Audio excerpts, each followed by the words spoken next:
Hi hello అందరికీ నమస్తే. నేను మీ జర్నలిస్ట్ రవీందర్. ఈ వీడియోలో మనం మాట్లాడుకోబోయే టాపిక్ జగన్మోహన్ రెడ్డి గారి బర్త్డే సందర్భంగా ఏదైతే కేసులు నమోదు చేశారో ఈ ఎపిసోడ్లో వైఎస్ఆర్ కాంగ్రెస్ పార్టీ ఒక సంచలనమైనటువంటి నిర్ణయం తీసుకుంది. ఈ నిర్ణయం తీసుకోవడానికి ప్రధాన కారణం కూటమి అడ్డంగా దొరికిపోయింది. అంటే వారి భాషలో చెప్పాలంటే రెడ్ హ్యాండెడ్గా దొరికిపోయింది. దొరికిపోవడానికి కొన్ని కీలకమైనటువంటి పాయింట్స్ కూడా ఉన్నాయి. సో వీళ్ళంతా ఏంటి, జగన్ గారి బర్త్డే సక్సెస్ అయ్యింది కాబట్టి మరొకసారి జగన్ గారి పేరు కానీ వైసీపీ పార్టీ కానీ పేరు ఎత్తకుండా ఉండేందుకు భయపెట్టించేటువంటి క్రమంలో పోలీసులను కూడా బలి చేస్తున్నారు. ఇప్పుడు కూటమి పెద్దలు అంటే ప్రభుత్వ పెద్దలు చెప్పినట్టు పోలీసులు ఏదైతే చేస్తూ ఉన్నారో ఖచ్చితంగా ఇంతకు ఇంత వారు అనుభవించేటువంటి పరిస్థితి ఉంది. అది కూడా చట్టపరంగా. ఎందుకంటే వాళ్ళు చట్టాన్ని అతిక్రమించి ఉల్లంఘించి ఇప్పుడు వాళ్ళు అరెస్టు చేసినటువంటి క్రమంలో వాళ్ళు చేస్తున్నటువంటి ఓవర్ యాక్షన్ కానీ వారికే ఇబ్బంది కలిగించే విధంగా ఉన్నాయి. సో ఏమిటన్నది ఒకసారి చూస్తే ఇక్కడ జగన్మోహన్ రెడ్డి గారి బర్త్డే సందర్భంగా వారి అభిమానులు చాలా అంటే ఆంధ్రప్రదేశ్ తెలంగాణే కాదు వేరు దేశాల్లో కూడా సంబరాలు చేసుకున్నారు. అయితే అనేక చోట్ల అరెస్టు జరిగినాయి.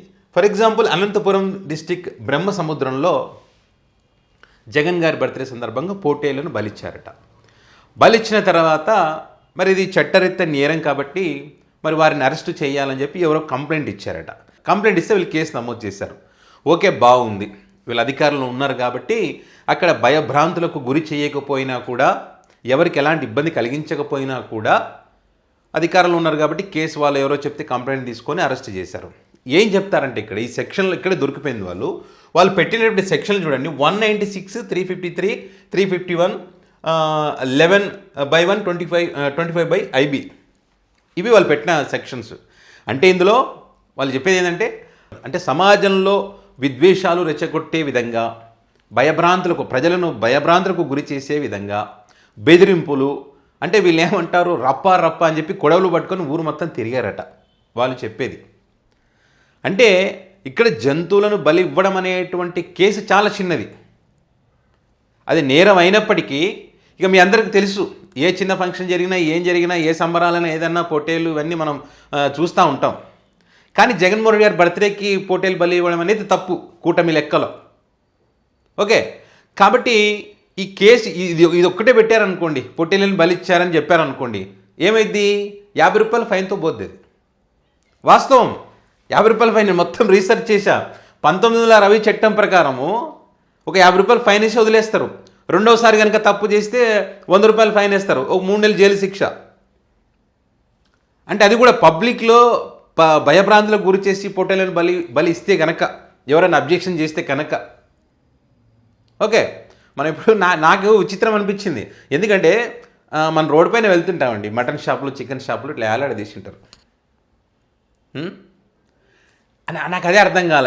ఇదంతా రెగ్యులర్గా జరుగుతుంది కదా, అక్కడ పోటీలు బలిస్తే తప్ప ఇట్లయింది.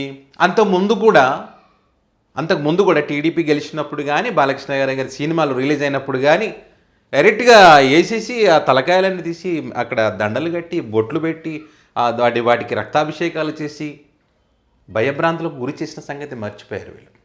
ఇది తప్పయిందనమాట. సో ఇట్లా వీళ్ళు అరెస్ట్ చేశారు. సరే, అరెస్ట్ చేశారు, ఓకే. మరి అరెస్ట్ చేసిన వాళ్ళు ఏం చేశారంటే ఎక్కడ దొరికిపోయారంటే వీళ్ళు నడి రోడ్డు పైన నడిపించుకుంటూ తీసుకువెళ్ళడం అనేది వీరు చేసినటువంటి తప్పు. సుప్రీంకోర్టు ఆదేశాలు ఉన్నాయి. అంటే ఆర్టికల్ 21 ప్రకారం వాళ్ళ హక్కుల ఉల్లంఘన చేయకూడదు, వారిని అవమానించకూడదు. ఎందుకంటే జస్ట్ కంప్లైంట్ తీసుకున్నారు, అరెస్ట్ చేసి తీసుకుపోతున్నారు. తప్పు చేశారో లేదో తెలియదు. తప్పు చేసినప్పటికీ కూడా నడి రోడ్డు మీద పబ్లిక్ పెరేడింగ్ అనేటువంటిది చాలా చాలా చాలా తప్పు, చట్టరీత్యా నేరం. మరి చట్టాన్ని కాపాడాల్సినటువంటి పోలీసులే మరి నడి రోడ్డు మీద వాళ్ళు తీసుకొని వెళ్తుంటే మరి పోలీసుల మీద యాక్షన్ ఉండదా? ఖచ్చితంగా ఉంటుంది. ఇప్పుడు అదే దిశగా వైఎస్ఆర్ కాంగ్రెస్ పార్టీ అడుగులు వేస్తూ ఉంది. వీటన్నిటిని ఆధారాలు సేకరించి అయితే నడి రోడ్డు మీద తీసుకెళ్ళినటువంటి దృశ్యాలు ఇవన్నీ కూడా మరి హెచ్ఆర్సీకి ఫిర్యాదు చేయబోతోంది. ఇది మానవ హక్కులను ఉల్లంఘించడమే కదా, ఎట్లా కరెక్ట్ అవుతుంది? సో ఈ క్రమంలో ఖచ్చితంగా ఎవరైతే పోలీసులు మరి నడి రోడ్డు మీద తీసుకెళ్లారో అక్కడ పక్క నుండి వాళ్ళందరినీ, పక్కన పోలీసులు కూడా ఉన్నారు కదా, ఖచ్చితంగా వారిపైన యాక్షన్ ఉంటుంది చట్టపరంగా. ఆర్టికల్ చెప్తా ఉంది, మన రాజ్యాంగం చెప్తా ఉంది, సుప్రీంకోర్టు అత్యున్నత న్యాయస్థానం కూడా చెప్తా ఉంది వారి యొక్క హక్కులను కాపాడాలని చెప్పి. సో డెఫినెట్గా వారి పని యాక్షన్ ఉంటుంది. మరి ఇక్కడనే కాదు, చాలా చోట్ల ఏలూరులో అట్లా జరిగింది, కనగానపల్లి శ్రీ సత్యసాయి జిల్లాలో అట్లా జరిగింది. అదేవిధంగా కదిరి ఘటన చూసుకుంటే కూడా అజయ్ దేవ్ అనే వ్యక్తి జగన్ గారి మీద కోపంతో వాళ్ళ జనసేన పార్టీకి చెందినటువంటి వ్యక్తిని బలి తీసుకున్నారు. పవన్ కళ్యాణ్ గారు చెప్పినట్టు భరించాలి, మెంటల్గా ఫిక్స్ అవ్వండి అంటే చెప్పిన కొన్ని గంటల్లో నా వ్యక్తిని బలి తీసుకున్నారు. ఆ వ్యక్తిని కూడా మరి ఎంత దారుణంగా కొట్టి ఉన్నారు. మరి కొట్టి ఉంటే నడిరోడ్డు మీద నడుస్తూ ఉంటే ఎంత ఇబ్బంది పడుతూ ఉన్నాడో మనం చూసాం. సరే, ఆ వ్యక్తి ఏం తప్పు చేశాడు ఏంటనేది ప్రూవ్ కావాలి, దానికి ఎవిడెన్స్ కావాలి, విచారణ జరగాలి. అప్పుడు ఆ వ్యక్తి మీద చట్టపరంగా యాక్షన్ తీసుకోవచ్చు, నో డౌట్ అందులో, దాన్ని ఎవ్వరూ తప్పు పట్టరు. కానీ కొట్టి ఆ రోడ్డు మీద కుంటుకుంటూ తీసుకెళ్తే అందరి ముందు చూపించి అవమానించడం అనేటువంటిది ఎంతవరకు కరెక్టు? అంటే వాళ్ళు ఏం చెప్పదలుచుకున్నారు? ఇక్కడ వైసీపీ పార్టీని భయపెట్టించడం కోసం చట్టాలు, న్యాయస్థానాలు ఇవన్నీ ఏమీ లేవు, ఇంక అన్నీ పక్కన పెట్టేస్తారు. ఆర్టికల్ లేదు, రాజ్యాంగం లేదు, న్యాయ వ్యవస్థ ఏమీ లేదు. సో ఇది ఎక్కడ దాకా పోతుందంటే వాళ్ళకు ఇబ్బంది కలిగించదాకా పోతుంది. రెడ్ బుక్ అనేది ఏమంటారు కదా సామెత, కత్తి పట్టినట్టు కత్తితోనే పోతాడని చెప్పేదో సామెత ఉంది కదా, ఇట్లా చాలా ఉంటాయి కదా. సో ఆ రకంగా వాళ్ళు ఏదైతే రెడ్ బుక్ అన్నారో అందులో పోలీసులు బలవుతున్నారు, వారి పార్టీకి సంబంధించిన వాళ్ళు బలవుతున్నారు, చివరికి రెడ్ బుక్ తీసుకొచ్చిన వాళ్ళు కూడా బలవక తప్పని పరిస్థితి వచ్చింది. ఎందుకంటే ప్రజలు వ్యతిరేకిస్తూ ఉన్నారు. ఏంది రెడ్ బుక్? ఈ రెడ్ బుక్ వల్ల రాష్ట్రం పాడైపోతుంది, భయపెడతా ఉన్నారు ఏంటి? పోలీసులను కూడా భయపెడుతున్నారు కదా. అందులో పోలీసులు పని చేయలేదనుకో, చెప్పిన మాట వినలేదనుకో, పాపం వాళ్ళు జాబులు పోతున్నాయి. వాళ్ళ భయం వారిది. కొంతమంది ఏమో ఇంకా మళ్ళీ 15 సంవత్సరాలు పవన్ కళ్యాణ్ గారు అన్నారు కదా, ఇంకా ఎవరు రాళ్లే, మేమే కదా అధికారులు, ఏం చేస్తారనే కోణంలో కొంతమంది ప్రవర్తిస్తూ ఉన్నారు. సో ఫైనల్గా ఏంటంటే ప్రతి ఒక్కరు కూడా మనం ఏదైతే పని చేస్తామో అది తిరిగి మనకు వస్తుంది. చర్యకు ప్రతిచర్య తప్పదు. కాబట్టి వైసీపీ పార్టీ శ్రేణులు కూడా భయపడడం లేదు. ఎందుకంటే వారు చేస్తున్నది తప్పు కాదు కాబట్టి. ప్రశ్నించే కూడా తప్పు, సంబరాలు చేసుకుంటే తప్పు, కేక్ కటింగ్ చేసుకుంటే తప్పు అంటే ఖచ్చితంగా న్యాయస్థానాలు కూడా ఇంకా బతికే ఉన్నాయి కదా, న్యాయ వ్యవస్థ సావాలా, హెచ్ఆర్సీ ఉంది, ఇట్లాంటివి చాలా ఉన్నాయి. ఇంకా అంతో ఇంత న్యాయం ధర్మం బతికే ఉన్నాయి కాబట్టి వాళ్ళు కూడా కాపాడే ప్రయత్నం చేస్తారు తప్పకుండా. సో ఆ దిశగానే వైఎస్ఆర్ కాంగ్రెస్ పార్టీ లీగల్గా వెళ్ళాలనేటువంటి ఒక నిర్ణయం తీసుకుంది.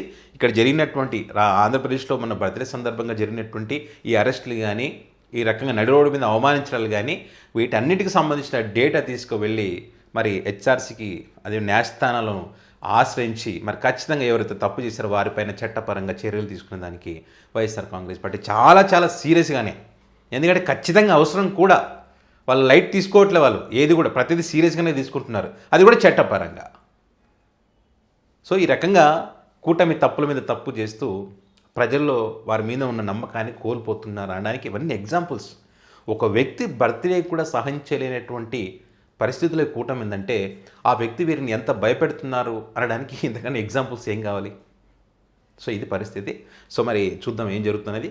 సో మరి దీనికి సంబంధించి మీ అభిప్రాయాన్ని కామెంట్ రూపంలో పెట్టగలరు. Thank you.